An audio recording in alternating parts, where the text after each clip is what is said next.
जय हिंद। इस वीडियो में हम लोग जानेंगे कि बिहार में जो छठे चरण की बहाली हुई थी शिक्षकों की, उसमें मेरिट का प्रावधान क्या था, आखिर किस आधार पर छठे चरण के शिक्षकों की नियुक्ति हुई थी। इन सारी प्रक्रियाओं के बारे में हम लोग बहुत ही छोटे वीडियो में देखेंगे। दोस्तों, इस वीडियो के आधार से आप ये भी जान पाएंगे कि सातवें चरण में मेरिट का आधार क्या होगा। दोस्तों, आप जानते हैं कि छठे चरण में मेरिट बनाने के लिए आपके एकेडमिक सेशंस और साथ ही साथ सीटेट या बीटेट के अंकों के सम्मिलित रूप का प्रयोग किया गया था। अर्थात उसमें मैट्रिक, इंटर, डीएलएड या बीएड और प्लस में सीटेट और बीटेट में इस प्रकार के मेधा अंकों को सम्मिलित करके मेरिट तैयार किया गया था। तो दोस्तों, हम आपको आज बताना चाहते हैं कि छठे चरण में किस प्रक्रिया के आधार पर आपका मेरिट बना था। आप तमाम बातों को जान पाएंगे, आप वीडियो में बने रहिए।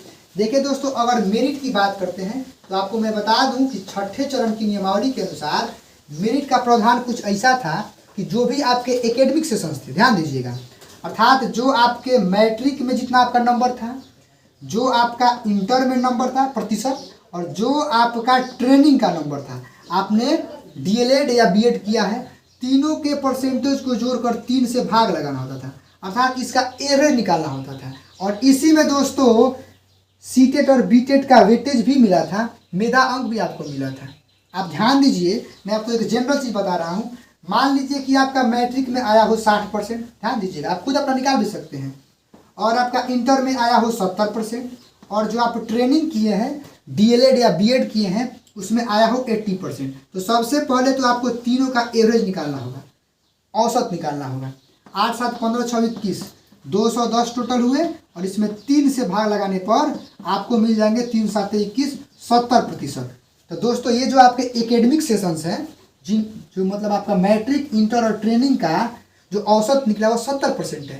यह दोस्तों फिक्स होता है, यह बदलता नहीं है, क्योंकि आपने इसको पहले ही प्राप्त कर रखा है, इसलिए आपका 70% हो गया।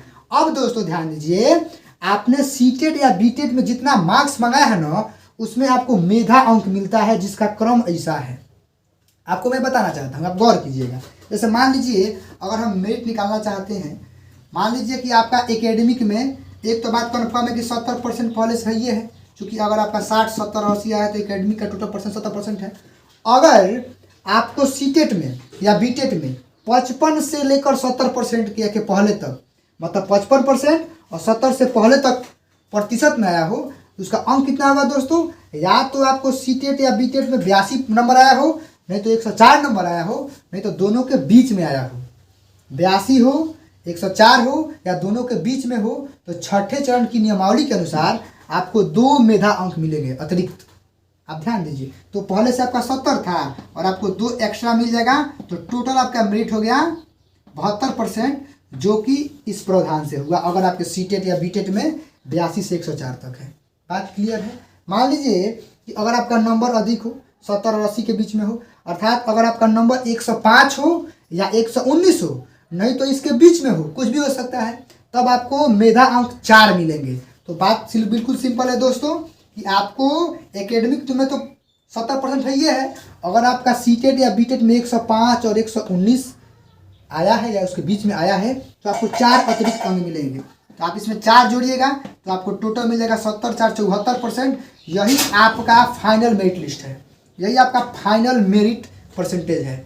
बात करते हैं आगे की दोस्तों, ये प्रावधान इसके लिए है। मान लीजिए आपका कुछ नंबर अधिक हो, 120 हो या 134 हो या उसके बीच में हो, तो आपको 6 अतिरिक्त मेधा अंक मिलेंगे आपके एकेडमिक सेशंस में। तो सबसे पहले तो आपको बता दूं कि आपके एकेडमिक में 70% है, और अगर आपके सीटेट या बीटेट में 120 या 134 या इसके बीच में कुछ भी हो, तो आपको 6 अंक मिलेंगे। तो इसमें आप 6 जोड़िएगा तो आपको होगा 76% इसके आधार पे। और एक अंतिम में दोस्तों हो सकता है कि आपको 90% अंक मिले हो सीटेट या बीटेट में। इट मीन्स या तो आपके 135 नंबर हो, नहीं तो 135 से ऊपर हो, 150 के आसपास, तो 10% मिलेंगे एक्स्ट्रा। तो सिंपल सी बात है कि अगर इसमें जोड़ेंगे हम लोग, पहले से हमारा 70 चल रहा है और 10 जोड़ेंगे तो टोटल हमको मिल जाएंगे 80%। तो दोस्तों, छठे चरण की नियमावली के अनुसार मेधा अंक तैयार करने का तरीका ये था।